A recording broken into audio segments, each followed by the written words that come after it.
Have you ever wanted to know what algorithms we need to start driving these sort of omnidirectional robots? So you can see here where the wheels all seem to move at odd angles, and when we flip these robots over,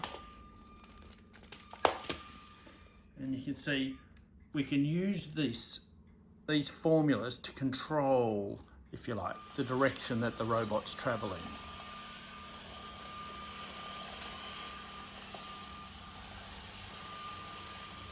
And so we're less interested in the control mechanism between here to the robots to how you actually control these Omnidrive robots and what formulas you need to use. Hello everyone and welcome. My name's James Dwyer and this is the first in a series of 3 different videos we'll produce which focus on Omnidrive robots. So in the first video we're going to have a look at a couple of different types of robots, the 3-wheel, 4-wheel versions. And we'll have a look at the building options for them, and we'll do a little bit of basic coding, and then have a look at the IR seeker sensor that you can use to track the ball and use in competitions like RoboCup Junior Soccer. In the second video, what we're going to do is a little bit of mathematics to create a simpler, more elegant coding solution for controlling our robot. And in the third one, we'll have a look at a few more more advanced coding options and or control options and other considerations as well. So first of all, I'll just show these 2 robots, and you can see there's a little bit of a difference. We've got the 4-wheel version on the right and the 3-wheel version on the left. Now, there's pros and cons to using both of these. From the first thing to say that both designs are really easy to build with Lego Spike Prime kits. I'll show you that in a moment. But when you're first starting out, I definitely recommend trying to use the 4-wheel variant, as all the motors are set up at that 90-degree angle, which make it much easier to intuitively code and control the robot. It just makes far more sense than having the wheels. You can see with the 3-wheel version, the wheels are all offset at 120 degrees, and it just adds a certain complexity. However, the advantage of the coding with the 3-wheel version is you only need to find one extra spare motor from another kit or purchase a spare motor in order to be able to build that. So another advantage of the 3-wheel version is it's less likely to experience wheel slippage, as it's more likely to keep 3 wheels in contact with the ground. But anyway, there's a few different considerations, if you like. Now, at this point, it's worth pointing out with the Omnidrive robots, this is the 3-wheel version. I'm just going to show you a few quick images that you can use. And here's basically the pieces you need to build that 3-wheel robot. It's worth pointing out these purple wheels here, that when you're building an Omnidrive wheel robot, because you're using the wheels to drive the motor or drive the robot around, you really want those wheels to be as grippy as you can. And those purple wheels have a much softer, grippier rubber than these orange wheels that can be really good for RoboCup rescue. Now, what you'll notice as you start building this particular model is we're trying to create an equilateral triangle. You can see I've just changed the image slightly. And if we get it right, all 3 of these wheels, you can see there, I've just clipped it together. These 3 wheels all sit at 120 degrees from each other. They're all an equal distance from the center of the robot, which means they all have an equal contribution, if you like, to the direction that the robot is moving. So we also want the motors to be equally powered as well. So we generally don't want to mix medium motors with larger motors, that sort of thing, although you can do it. So now, but the fact that they're all sitting at 120 degrees means they're sitting at odd angles, making it slightly more complex to drive. And you can see here, you can just pop the hub on top of that triangular frame and attach it with a couple of pins, and away you go. You've got a Omnidrive robot. Now, and there's a video here. If you want to see that in action combined with the soccer sensor, if I remember, I'll put a dynamic link there. You should be able to click through. If I don't, I've just put the URL there for you to go and have a look. It's worth having a look at that in motion, just to get an understanding of how it works. However, what we're really focusing on today is this 4-wheel drive version. And at the moment, I've just got this little video falling down with all the components you need. But yeah, we're going to work on this. And in that image, you can see there, I wasn't able to use these Omnidrive or Omni wheels. And so instead, you've got to substitute those instead of these blue spike prime wheels. So you put 4 of these onto the robot, and it would look a little bit like this. So there. So now the next thing is I just was going to show you the quick building instructions. This is just a quick review of the instructions to build. Most of you will hopefully be watching these videos on the RoboCup Junior website, and so we should have a PDF of these instructions underneath it. I'm just going to flick through this, stopping for a couple of seconds, and if you need to, you can pause it. If you're looking at it on YouTube directly and don't want to go to the RoboCup website, you can just pause it and build each frame as you need. There's 11 steps, and you can see there at the end it tells you just to substitute those Omni wheels for these Spike Prime wheels. All right, once we've got it set up, we want to make sure that we've got the on-off switch for the hub at the bottom and the Bluetooth switch or button up there. This way it'll be correctly orientated when we go to use the gyro sensor later on. So that's the reason why it's important. And on that basis, we're then going to set up and plug in different the various motors to the different ports. And what I want you to do, just so we're everyone's robots are set up correctly and it follows with the coding I'm going to do, is we want the motor on the right to be connected to port A. Then we want the motor on port B, sorry, the motor at the front connected to port B, the motor at the left connected to port C, and obviously the motor at the back to be connected to port D. Okay, so if we get that set up correctly, what we should find is when we start the motors, the actual robot will turn in an anti-clockwise direction. So we're just going to jump to that now. So if I set this up correctly, we should be able to get it to come here. And all right, so what we might do is swap over to the robot as well. Okay, you can see I've got it up there. I'm going to open a new program. We'll turn the robot on and it should come on. Then we'll go up to connect it as well. So we'll go to connect. You've got to love how quick it is to connect up these hubs now with the version 3. So, and it should connect up and then jump to the program, and it has. Okay, so now what we were doing is just making sure that the various motors were connected incorrectly. So the first test you might run is we'll set them up with the 4 different motor rotations. So making sure we've got B going, then C going, and then D. Okay, and when we run this little program, you should be able to see it operates that one, then that one, then that one. Okay, if you've got it set up like that, that's a good test. We can make sure it's working. If I take the little chassis out from underneath it, another possibility is we could come here, throw that away, and then if we just want to test, as I said, that it's going to work correctly and the robot moves,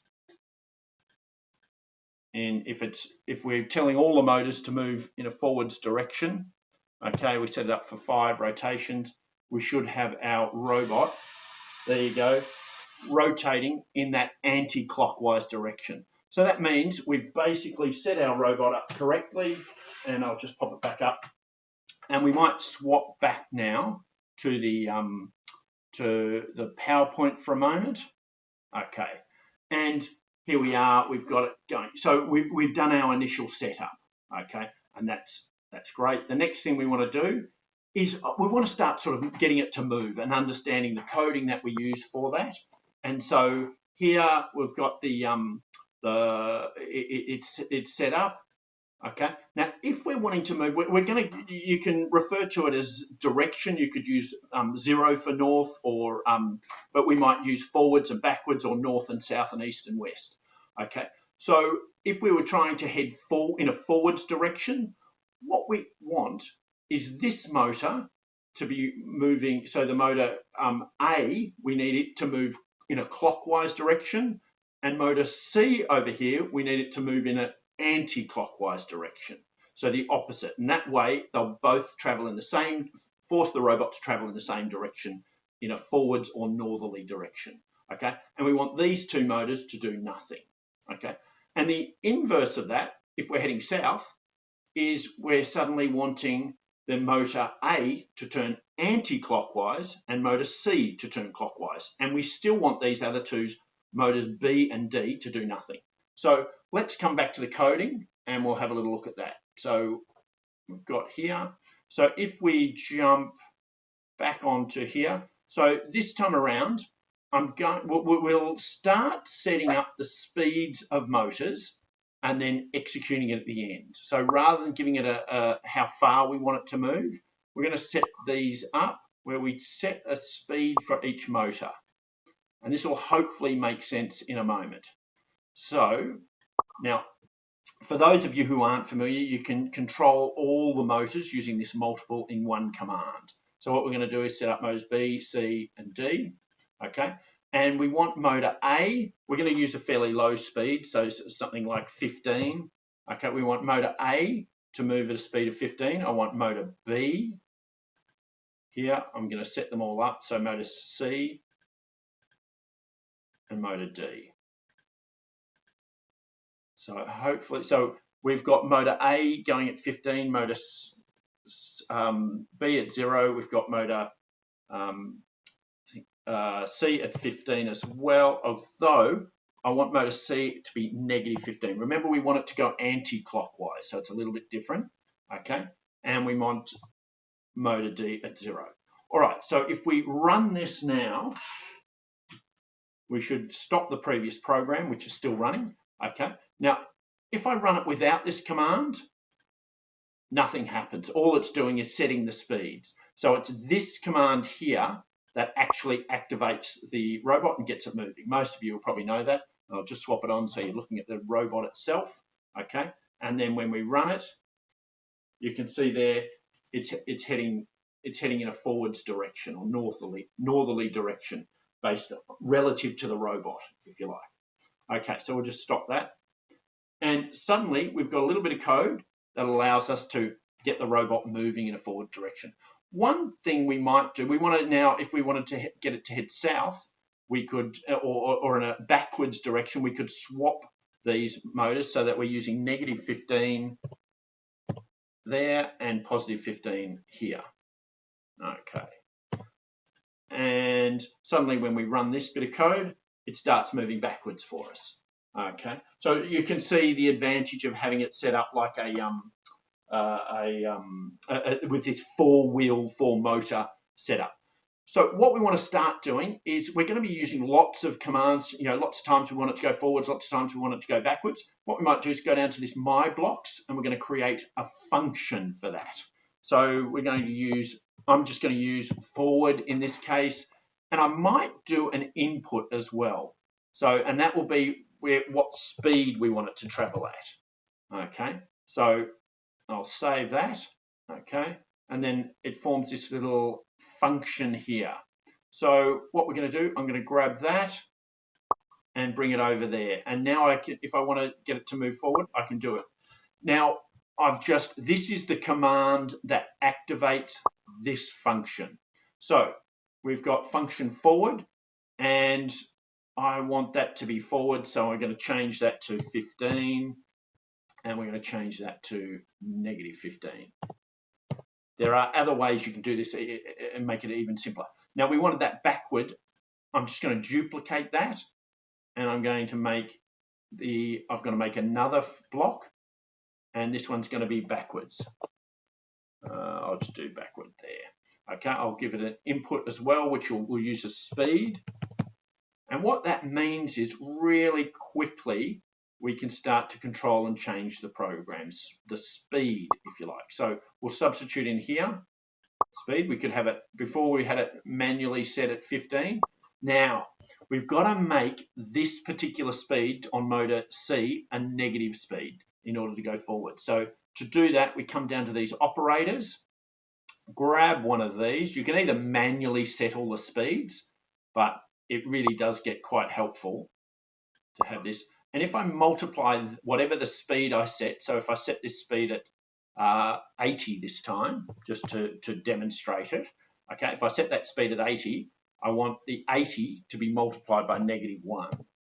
So that will make sure it's in reverse. So if I run this now, you can see it's just moving much quicker. And we'll just stop that. However, if I change this down to a speed of 10, automatically it's moving forward at a slower speed. There you go.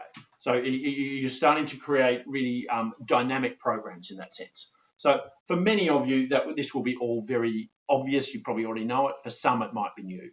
Okay, so we want to set up our backward speed. So we want to grab and duplicate one of these. So we can grab one out of there, put the -1 in A, and put the other one into C. And therefore, we can now have our robot. If we add a little timer in there, we could have it move forward for a second and then backwards for a second as well.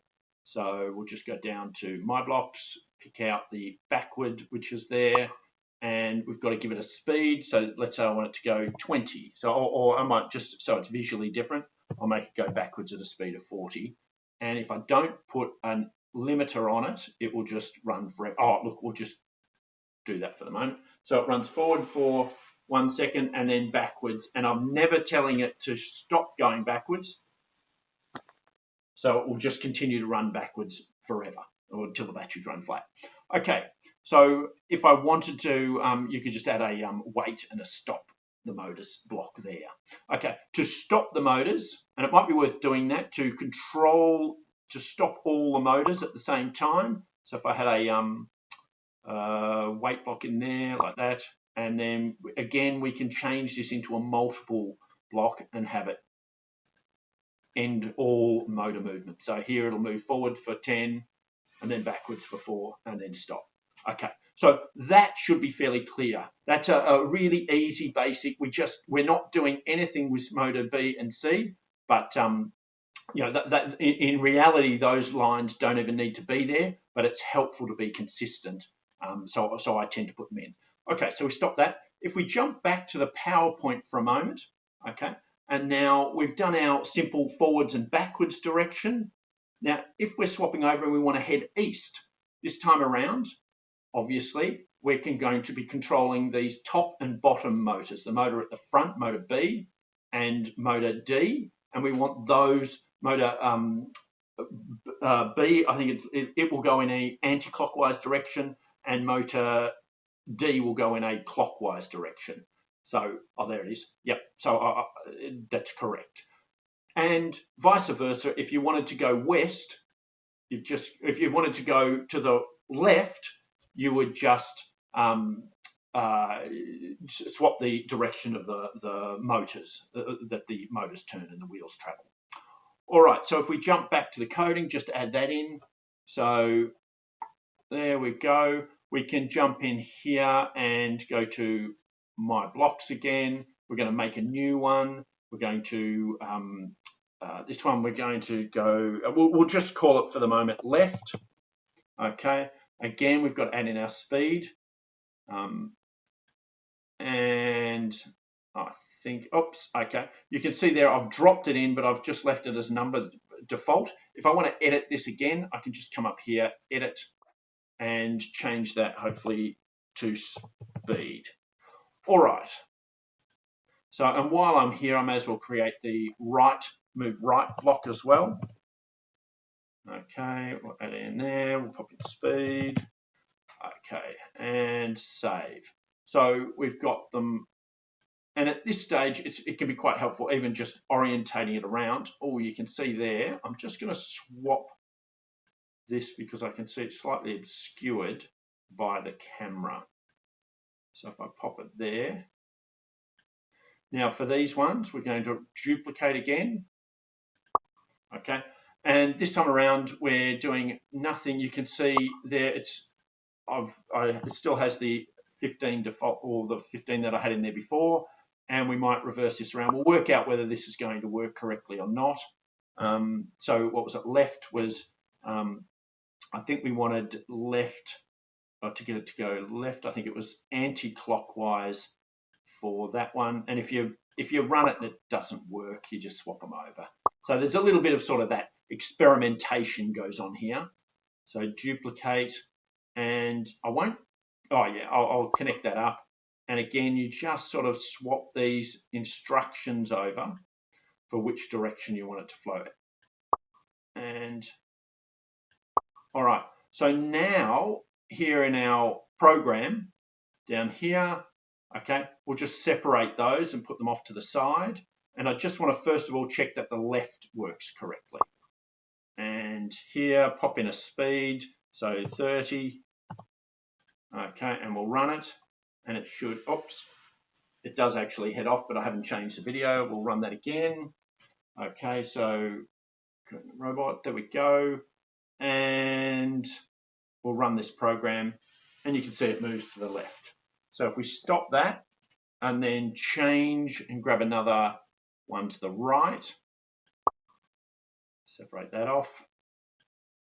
Okay, and put in a speed there of 40. And when we run it, it runs to the right. Okay, so we've got the very basics of our robot setup. And that's, forwards direction, backwards direction. It's all, we can move left and right. Now, we'll jump back to the PowerPoint for a moment, and we move into slightly more complex. This is where those sort of 4 movements are really easy with this sort of, the motor's all set up at 90 degrees. Now, what happens when we want to travel at other angles like 45 degrees? Okay, so here you can see we've got motor A and motor B there. And what we're doing is a little bit of vector maths, if you like. So, but we don't actually need to do any calculations for this. We just need to sort of understand it. Okay, so you can imagine here we've got 2 cars heading in, a little bit. So this red car, if you like, represents one of the motors, and this yellow car represents the left motor, and if you like, and they're both going to contribute, if you like, some energy towards the direction. And you can imagine if these 2 cars came at each other and collided, they should head off in that sort of the direction of the orange arrow. So these 2 cars would collide. If they merge together and don't bounce off each other, they should collide and drive along and travel along that orange arrow. So this is sort of the beginnings, if you like, of concepts about vector maths, or the same sort of things you see on billiard tables or pool tables, that sort of thing. So if we come back to this diagram, we've now got, we're trying to travel at 45 degrees. So we want this motor to add a little bit of direction towards the left, okay? And we want this motor here to add a little bit of energy or direction, if you like, north, okay? And the combination of the 2 should allow us to head off at 45 degrees. And if we increase the amount of energy added by the motor on the left, then you'll see it'll push us more towards the north, like that arrow. And if we increase the motor at the top, at the front, then it will push us more towards the east or over to the left. Okay, so that's sort of the gist, if you like. So what we can then do is, if we come back to the coding, okay, and what we're trying to do, we might make a block, and we'll call this one. So this is where your naming conventions. So I could go through and rename them as 0, 180, 90, 270. It might be more useful to have them named like that. But initially, when you're first learning, forwards and backwards, left and right makes sense. So let's say I'm going to call this one 45 degrees, okay? And I want to add a speed. So, okay, that I want this particular robot to travel at. Okay, so we'll save that for the moment. Okay, you can see there I've now got that particular one. Where am I going to add this? I'm probably going to put it in over here. So we'll sort of set up a more of a visual representation of the code and what its purpose is in terms of direction. So if I duplicate this, pull it up there, okay. Now this time the commands start to move into a little bit more complex, in that sense that we're not just dealing with 2 motors at the time while the other 2 motors are stationary. So what we want, as we said, is we wanted motor A we wanted that to travel in a forwards direction. Okay, so we can pull out down speed, whatever our speed was, and we wanted motor B to be traveling in a counterclockwise speed, and we wanted the slave motors, if you like, motors A and motors C, to be doing the same thing. So, or actually the reverse of the same thing. So we're wanting that one to be negative and this one to be positive. That might work, and part of this is just trial and error. So, you know, particularly with the younger students, we're just trialing and erroring to work out which ones work correctly. So now I should be able to pull out this particular one. Okay, let's do it and see what happens. I may on the fly I may have this wrong. I may have it right, but okay. And there you go. So you can see there that these ones are working clockwise,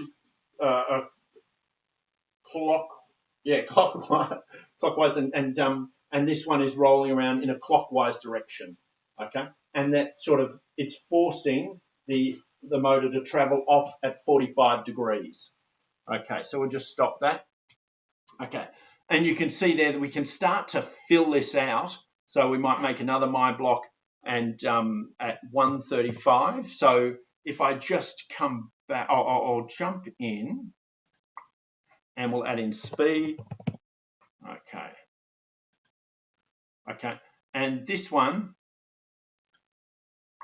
I'll just pull that down. This one will be down here. So if we jump back quickly to the PowerPoint, the reason I just want to show you is to explain what we're doing here.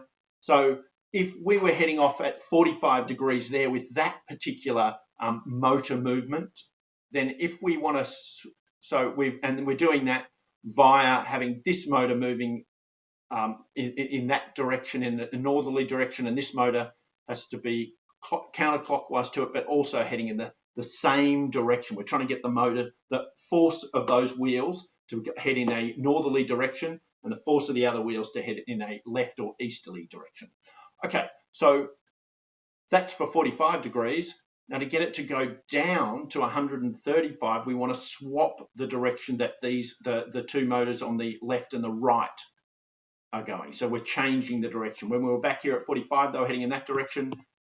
Now we want to head down at 130, or halfway between east and south. Then at 135 degrees, we want to be traveling in that direction. We want those motors traveling, reversing the direction, if you like, of motors of motors A and D. So we'll do that now. We'll jump back to the code. Okay. So if we're back here, we can duplicate again. You've got to love the duplicate button. Pop it in, attach it on. And if you remember, the direction of the two motors that I needed to change was motor A and motor C. So they can effectively just be swapped. And you can see it gets very easy to build this sort of simple coding thing. Now that's 135, that's over here. I'm going to grab this one, disconnect it, I can throw it away, whatever. And I'll set that up, and I'll set that to travel at a speed of 15, which should make it easy to see. And suddenly when we run this robot, okay, and it's heading down at that 135 degrees. Okay, so, and you can see you can, in theory, start to build up as many different my blocks for all the different directions. And this is sort of a simple way, but you can see it's starting to get really crowded. There's lots of different my block things. So if we wanted to have it head off in on the other side between south and west, southwest or northwest, we can do that. We can just add those additional sort of blocks in, duplicate these, pop them in there. What would it be? It'd be want to be 315 degrees, so I'd just make up a my block for 315, and save that. Okay, add it in, and then to get that one to work, what does that one need? It needs to be going upwards, so we'd need those to reversed. Oh, you can just see the sort of the thinking that it requires to put that together as well. So you're needing, gosh, what is it? Motor A needs to be going in a forwards direction. Motor C needs to be going that direction. And I think what we'd probably do is swap these two. We'll just trial and error. I might have that wrong. I don't know. Let's have a little look. You can see whether I fail or succeed. Oh, wait a minute. I haven't even changed. Well, that was a fail because I haven't even changed the block. Oh, that's the other thing I haven't done as well, is pop in there, edit, and add on. Hopefully you pick that up. I need to add speed there. Okay. So if I save that, suddenly we've got speed there, 15. I need to add in, I would have picked that up if I'd set that up and I wasn't rushing, but you can see, yep, hopefully. Oh, and you can see in the rush, I haven't put in the speed that I want it to travel at. So I want it to travel at 20. So, oh yeah, it does. It heads off in the right direction. Okay, so I'm going to leave you to work out, at this stage, you don't need me to put in the other, the other direction to get all sort of 8 directions happening. This is a fairly crude, if you like, implementation. You can see there's a lot of different functions. So every different direction you want to travel, you've got to create a new function. We're manually setting it. In video 2, we'll have a look at a function that allows you with a single function to control the direction, but that's for later. What I want to do is quickly, we'll finish up because I know we've been going for a while, and here is where you start to use all those different directions. So this is, if you're going in RoboCup Junior Soccer, you can see here there's a disc sensor here, this IR disc sensor that can detect this ball emits infrared light. So it's outside the range of light that we can see, but it's emitting a light that can be detected by this particular sensor. And we'd whack one of these on top of our robot. So a little bit like, here's the, you can see here, I've got one attached there. And, this is on top of a 3-wheel, that 3-wheel design I had. But, and you whack one on top of that and then set it up. Now, this particular sensor, if you like, sees the ball as and will give you a direction.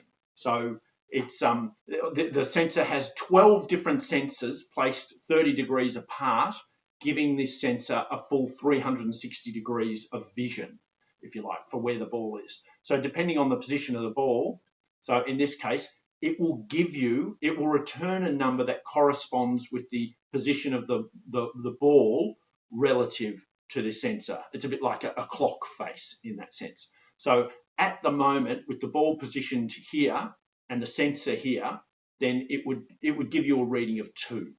Okay, and what this sensor does as well, it's important to understand. It can be used in a number of different ways, but one of the ways it can be used, it mimics a distance sensor. So rather than getting all the readings from 0 to 200, this particular sensor will give you a reading between 1 and 12. I think if it can't see anything, it might give you 200. But if it's picking up, if there's a ball in it you can see, you should get a reading between 1 and 12. So depending where the ball is. So if we move the ball over to here, at this stage, you'd see that it would give you a reading of 12. And if we move the ball down to here, it should give you a reading of 8. So in that basic format, it's just giving you the direction. You can use the sensors as you get slightly more advanced to give you the signal strength, which will give you a prediction of distance, that sort of thing. But in these early stages, just have it mimicking a distance sensor, and the kid should be able to tell at least the direction of the ball. So if we were using this in the competition, you can see, and at the lowest, the sort of beginners competition is called Simple Simon Soccer. Now, for those who are migrating from Simple Simon Soccer into Standard or one of the other divisions, you'll know, and for teachers, it's a bit like teaching kindergarten kids to play soccer. You're not allowed to use a compass sensor or the inside the hub. There is a gyro sensor you can use to tell which direction the goals are. But in Simple Simon Soccer, you're not allowed to use those. It's just the beginners league, if you like, and they want it and it's a bit like when you're teaching kindergarten kids play soccer, they don't care where the goals are. They just chase that ball and they just kick it. So it doesn't matter where it is. They don't care if they kick it off the field, sort of thing. They just want to have a kick. And Simple Simon Soccer is a little bit the same. So it's not necessarily that the best robots win, but it's a fun activity. And you can see here what you might see in the competition is the goals might be up here, the ball is here, and rather than trying to kick it into the goals, the robots will just turn until the robot is facing the ball and then try and kick it, and it'll just be kicking it out. So whoever wins those competitions, it often doesn't matter whether they've programmed it the best, because they might be kicking a lot of own goals and other goals, but you can see the teams have an absolute ball with it. It is a lot of fun. Okay.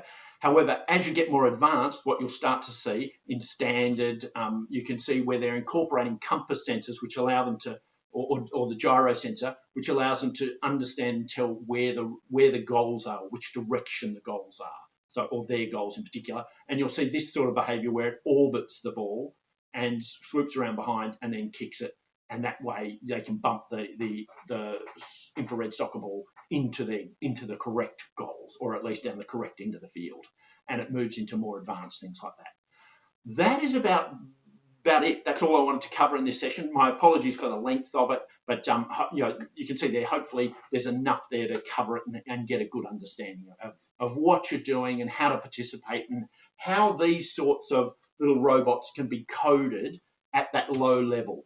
Okay, so we'll have a look in the next video. We'll have a look at incorporating a little bit of maths to make all that sort of, you don't have to have all those different functions. You can just tell it with a single function, get it to control it. It's much easier. And I'll explain the maths in it as well.